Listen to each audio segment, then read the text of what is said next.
YouTube వ్యూయర్స్కు మా ఆధ్యాత్మిక channel సాదరంగా ఆహ్వానం పలుకుతోంది. వీక్షకులందరకు నమస్సుమాంజలులు. ప్రస్తుత భాగంలో శ్రీ ఆది శంకరాచార్య విరచిత శివానందలహరి శ్లోక సంపుటిలోని 60, 61, 62 శ్లోకాల్లోని వివరాలను వింటారు. రోదత్తోయ హృతః శ్రమేణ పదికశ్ఛాయాం తరోః వృష్టితః భీతస్వస్థగృహం గృహస్థమతిథిర్దీనప్రభుం ధార్మికం దీపం సంతమసాకులశ్చ శిఖినం సీతావృతస్త్వం తథా చేతస్సర్వభయాపహం వ్రజసుఖం శంభోః పదాంభోరుహం.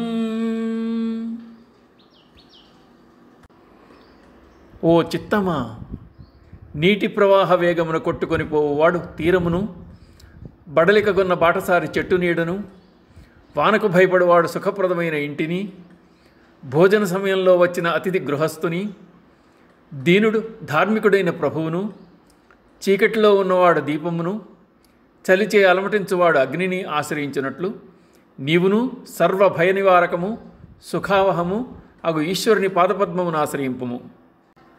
శివుని పాదములను ఆశ్రయించమని, ఆయన సేవను చేయమని శంకరులు చిత్తమును నిర్దేశించుచున్నారు.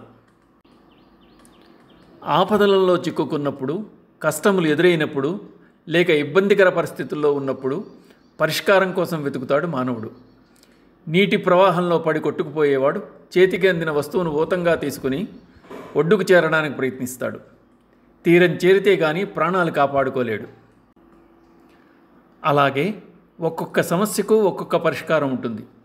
సమస్యలన్నింటికీ సమాధానం ఒక్కటి కాదు. పరిస్థితులకు అనుగుణంగా వాటిని ఎదుర్కోవడం, బయటపడడం వంటివి చేస్తుంటాం. అయితే ఈశ్వరుని పాదపద్మములను ఆశ్రయిస్తే అన్ని సమస్యలకు పరిష్కారం దొరికి బాధలన్నీ తొలగిపోయి శుభములు కలుగుతాయి అంటున్నారు శంకరాచార్యుల వారు. అమ్మ పాదాలను ఆశ్రయిస్తే అరణ్య మధ్యమున ఉన్న, రణమందు ఉన్న, శత్రుమధ్యమున ఉన్న త్రాహి దుర్గే త్రాహి దుర్గే త్రాహి దుర్గే అని శరణు వేడితే కాపాడే భారం తన మీద వేసుకుంటానని, తనను నమ్మిన భక్తులను వేడనని చెప్పబడింది లలితా సహస్రంలో.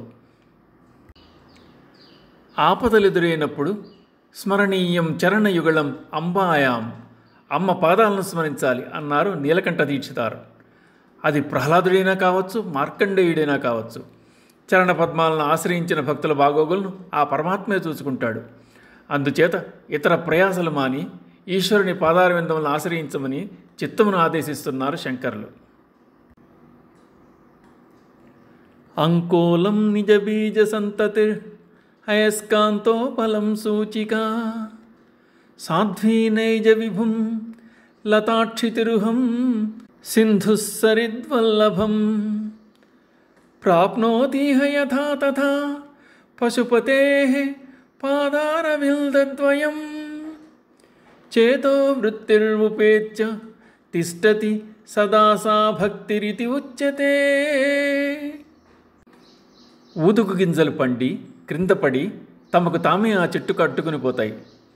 ఇనపసూది తనంత తానే అయస్కాంతమును అతుక్కుంటోంది. పతివ్రత అయిన స్త్రీ తన భర్తను అంటిపెట్టుకుని ఉంటుంది. పైకి ప్రాకే లత దానికదే చెట్టును పెనవేసుకుంటుంది. నది అదే తన లక్ష్యమన్నట్లు సముద్రమును చేరుతుంది. అలాగే చిత్తవృత్తి ఎల్లవేళలా పరమేశ్వరుని పాదపద్మద్వయమును పట్టుకుని ఉండడాన్ని భక్తి అంటారు. తెలుసుకోవాలనే అభిలాష, తపన ఉన్నవారికి ప్రపంచంలో భక్తి ఎన్నో విధాలుగా కనిపిస్తుంది. ఈ శ్లోకంలో శంకరాచార్యుల వారు భక్తి యొక్క స్వరూపాన్ని తెలియజేస్తూ భక్తి ద్వారా ముక్తిని ఏ విధంగా సాధించవచ్చునో చెప్తున్నారు. ముక్తి 4 విధాలుగా చెప్పబడింది. అవి సాలోక్య, సామీప్య, సారూప్య, సాయుజ్యాలు. పరమాత్మ ఉన్న లోకంలో ఉండడం సాలోక్యం, పరమాత్మకు దగ్గరవడం సామీప్యం, భగవంతుని రూపం పొందడం సారూప్యం, పరమేశ్వరంలో ఐక్యమవడం సాయుజ్యం. అంకోల బీజాలు అనగా ఊదుగు గింజలు పండి చెట్టు నుండి రాలి క్రింద పడతాయి. అలా రాలిపోయిన గింజలు ఏ ప్రేరణ లేకుండా వాటంతట అవే ఊదుగు చెట్టు మానికే అంటుకుపోయి చేరవలసిన చోటుకు చేరుతున్నాయి. సూది వంటి ఇనుప ముక్కలు వెళ్ళి సూదంటురాయిని అతుక్కుంటాయి. అలా అతుక్కున్న సూది సూదంటురాయి యొక్క అయస్కాంత లక్షణాన్ని తానూ పొందుతోంది. సాధ్వి అయిన స్త్రీ భర్తను అనుసరిస్తూ జీవితాంతము భర్తకు తోడుగా ఉండి సహధర్మచారిణత్వం నిర్వర్తిస్తోంది. అప్పుడే మొలకెత్తిన తీగ చెట్టును ఆశ్రయించి ఆధారంగా చేసుకుని దాని చుట్టూ అల్లుకుంటూ పైకి ప్రాకుతుంది. చివరకు పుష్పించి దాని ఫలాలను లోకాలకు అందిస్తోంది. ఎక్కడో కొండల్లో గుట్టల్లో పుట్టిన నదులు ఎన్నో ప్రదేశాల్లో ప్రవహించి చివరకు సముద్రంలో కలిసిపోతాయి. తమ అస్తిత్వాన్ని కూడా కోల్పోయి తీయని నదీ జలాలు కాస్త ఉప్పగా మారిపోతాయి. చివరకు ఆ నదులు సముద్ర జలాలుగానే వ్యవహరించబడతాయి. భక్తి యొక్క లక్ష్యం ముక్తిని పొందడం. పైన ఉదహరించిన విషయాలను భక్తికి జత చేసి అన్వయించుకుంటే ముక్తి లభించే మార్గం తెలియవస్తుంది. ఊదుగు గింజలు సామీప్య ముక్తికి చిహ్నాలైతే సూది సామీప్య సాలోక్యాలకు నిదర్శనమవుతోంది. సహధర్మచారిణి అయిన భార్య సామీప్య సాలోక్యాలను ప్రతిబింబిస్తుండగా పాదులో మొలకెత్తిన తీగ సామీప్య ముక్తికి నిదర్శనంగా ఉంది. నదీ జలాలు సముద్రంలో కలిసిపోయినట్లు భక్తి ద్వారా ముక్తిని, తద్వారా భక్తుని అంతిమ లక్ష్యంగా భావిస్తున్న సాయుధ్యాన్ని కూడా పొందవచ్చునని శంకరులు తెలియజేస్తున్నారు. ఆనందాశ్రుభి ఆతనోతి పులకం నైర్మల్యతశ్చాదనం వాచా శంఖముఖస్థితైశ్చ జఠరాపూర్తిం చరిత్రామృతై రుద్రాక్షైర్భసితేన దేవవపుషో రక్షాం భవద్భావనా పర్యంకే వినివేశ్య భక్తిజననీ భక్తార్భకం రక్షతి. దేవా, తల్లి అనురాగాత్సయముచే ఆనంద భాష్పములు దొర్లుతుండగా బిడ్డను హత్తుకుని రోమాంచిత గాత్రం చేయునట్లు భక్తి అనుడి తల్లి భక్తుని పులకిత గాత్రం చేయుచున్నది. తల్లి బిడ్డకు శీతమశకాదుల వల్ల బాధ కలగకుండా వస్త్రమును కప్పి ఉంచున్నట్లు భక్తి భక్తుని యొడ నిర్మల భావమును విస్తరింపజేస్తోంది. తల్లి శంఖువుతో శిశువునకు కడుపారా పాలుగొడుపునట్లు భక్తి వేదవాక్యముగా నీ చరితామృతమును తని విధీర ఆస్వాదింపజేయుచున్నది. తల్లి బిడ్డకు రుద్రాక్షలు ధరింపజేసి విభూది పెట్టి అంగరక్ష గావించి మంచంపై పరుండు చేసి కాపాడునట్లు భక్తి భక్తుని నీ భావనయందుంచి కాపాడుతోంది. అందుచేత భక్తుని రక్షింప భక్తి కంటే వేరొండు భావము గలదే. తల్లి బిడ్డను కన్నులందుంచుకుని కాపాడినట్లు భక్తి భక్తుని కాపాడుతుందని చెప్తూ శంకరాచార్యుల వారు భక్తిని తల్లితో పోల్చి చూపిస్తున్నారు. తల్లిని మించిన దైవం లేదు. నవమాసాలు గర్భాన మోసి జన్మనిచ్చిన బిడ్డను తల్లి అవ్యాజ ప్రేమతో లాలించి పాలించి పెద్ద చేస్తుంది. మాతృత్వం అనేది ఎంత మధురమో శిశువును గుండెలకు హత్తుకున్న తల్లిని చూస్తే తెలుస్తుంది. ఆ సమయంలో ఆమె పొందే ఆనందం అనిర్వచనీయం. బిడ్డను చూచిన ఆనందంలో ఆమె కన్నుల వెంట ఆనంద భాష్పాలు దొల్లుతాయి. తల్లి స్పర్శ తగిలిన శిశువు పులకరిస్తుంది. నోటితో చెప్పలేని భావాన్ని పరవశత్వాన్ని లేలేత నవ్వుల్లో చూపుతుంది. శిశువునకు స్నానం చేయించిన తల్లి పొత్తిళ్లలోనికి బిడ్డను తీసుకుని అక్కున చేర్చుకుంటుంది.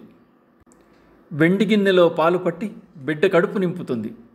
రుద్రాక్ష కట్టి విభూది పెట్టి నిద్రలో భయపడకుండా రక్షించుకుంటుంది. రామాలాలి మేఘశ్యామలాలి అంటూ జోలపాడి ఊయల్లో నిద్రపుచ్చుతుంది. బిడ్డను ప్రయోజకం చేయడానికి తాపత్రయపడుతుంది. కన్న తల్లి కాకపోయినా యశోద కృష్ణుని పట్ల చూపించిన ప్రేమ అసమాన్యం, లోకోత్తరం. తల్లి బిడ్డల ప్రసక్తి వచ్చినప్పుడు ముందుగా గుర్తుకు వచ్చేది యశోదా కృష్ణులే. మానవులలోనే కాదు, జంతువుల్లో కూడా సంతానం పట్ల ఇదే విధమైన భావం వ్యక్తమవుతోంది. గోమాత లేగదూడను చూడగానే ప్రేమతో పాలు చెబుతుంది. పక్షులు తమ పిల్లలను రెక్కల కింద దాచి కాపాడుకుంటాయి. భక్తుని పరిస్థితి కూడా తల్లికి బిడ్డ వంటిదే. భక్తి అనే తల్లి ఇంత జాగ్రత్తతోనూ భక్తుడనే బిడ్డ యొక్క పెంపు వహిస్తుంది. భక్తి కలిగి భగవంతుని అందులో ఆలోచనలతో పరవశమైనప్పుడు భక్తుని కన్నుల నుండి ఆనందాశ్రువులు అప్రయత్నంగా దొల్లుతాయి.